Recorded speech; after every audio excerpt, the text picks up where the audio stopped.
उत्तर प्रदेश के गाजियाबाद में 3 सगी बहनों की मौत के मामले में बड़ा खुलासा हुआ है। पुलिस की जांच में अब कोरियन लव गेम वाली थ्योरी गलत साबित हो रही है और इसकी जगह कोरियन कल्चर से जुड़े दूसरे नए एंगल सामने आ रहे हैं। आपको बता दें कि इस केस में पुलिस को 8 पन्नों की एक डायरी मिली थी, जिसमें बच्चियों ने अपनी मौत का कारण विस्तार से लिखा है। बच्चियों ने कथित तौर पर डायरी में लिखा था कि उन्हें भारतीय पुरुषों से शादी करने के नाम से ही टेंशन और नफरत होती थी। वे केवल कोरियन पुरुषों से प्यार करती थीं और उन्हीं से शादी करना चाहती थी। बच्चियों ने आगे लिखा कि कोरियन हमारी जान थी। जितना हम कोरियन एक्टर्स और पॉप ग्रुप को चाहते थे, उतना हम घर वालों को भी नहीं चाहते थे। बच्चियों ने लिखा कि घर वाले उन्हें इस जुनून को छुड़वाना चाहते थे, इसलिए उन्होंने सबूत के तौर पर जान दे दी ताकि यकीन हो जाए कि कोरियन उनके लिए क्या थी।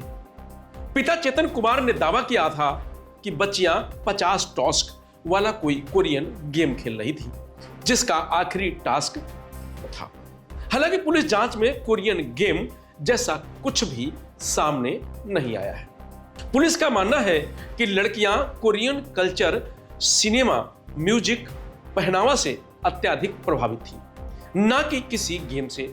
जांच में परिवार की खराब आर्थिक स्थिति का भी खुलासा हुआ है। पिता चेतन कुमार शेयर ट्रेडिंग का काम करते थे और उन पर करीब 2 करोड़ रुपए का कर्ज था। पैसे की इतनी तंगी थी कि पिता ने अपना मोबाइल फोन बेच दिया और उसी से मिले पैसे से घर का 800 का बिजली का बिल जमा करवाया। आर्थिक तंगी के कारण ही बच्चियां स्कूल नहीं जा रही थी और घर पर रहकर ही मोबाइल में कोरियन सीरियल और म्यूजिक देखती थी। पुलिस के अनुसार यह मामला अत्यधिक कोरियन कल्चर, कोरियन संस्कृति के प्रति जुनून और घर की खराब परिस्थितियों का मिला जुला परिणाम है, जो इस डायरी में लिखा हुआ है। डायरी में लिखी बातों ने यह साफ कर दिया है कि वे अपनी आभासी दुनिया को हकीकत से ज्यादा प्यार करने लगी थी। गौरतलब है कि गाजियाबाद में 3 बहनों ने 9वीं मंजिल से कूदकर कर लिया था। पहले सामने आया कि उन्होंने कोरियन गेम खेलने के दौरान टास्क पूरा करते हुए को गले लगाया, मगर 10 घंटे की छानबीन के बाद पता चला कि पिता चेतन ने बच्चों को डांटा था, मोबाइल भी छीन लिया था। इसके बाद उन्होंने 3 फरवरी की रात 2 बजे बालकनी से कूदकर निशिका, प्राची, पाखी ने कर लिया। जांच में सामने आया कि 3 फरवरी की रात तीनों बेटियां चेतन की पहली पत्नी के साथ कमरे में सो रही थी। रात करीब 1:30 बजे तीनों ने मां के गालों को चूमकर आई लव यू कहा और कमरे से निकल गई। इसके बाद वह पूजा वाले कमरे में गई, बालकनी पर 2 स्टेप वाले स्टूल लगाए, फिर एक एक करके छलांग लगा दी। इससे पहले उन्होंने कमरे का लॉक लगा दिया था, जिसे घटना के बाद परिवार वालों को तोड़ना पड़ा।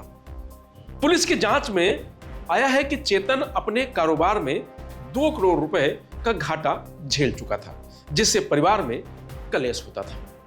पहली पत्नी और फिर उसकी छोटी बहन हीना से दूसरी शादी और उसकी छोटी बहन से तीसरी शादी, यानी चेतन ने 3 शादी की। बालकनी पर जहां से तीनों बहनों ने कूद कर किया, वहां बालकनी में रेलिंग पर और बाहर की तरफ खड़े होने की जगह नहीं थी, जबकि सामने फ्लैट में रहने वाले लोगों ने कहा कि बच्ची रेलिंग पर बैठी हुई थी, जहां से तीनों ने छलांग लगाई है। वहां 9वें मंजिल की ऊंचाई करीब 85 फीट है। तीनों बच्चियों के 100 जहां गिरे, वहां दीवार से 100 करीब 1 फीट दूरी पर, दूसरा 8 फीट दूरी पर और तीसरा 9 फीट की दूरी पर मिला।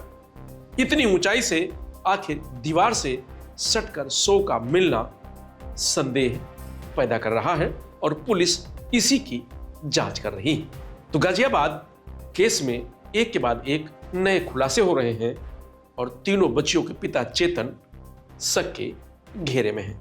फिलहाल इस खबर में इतना ही। आप देखते रहिए लोकमत।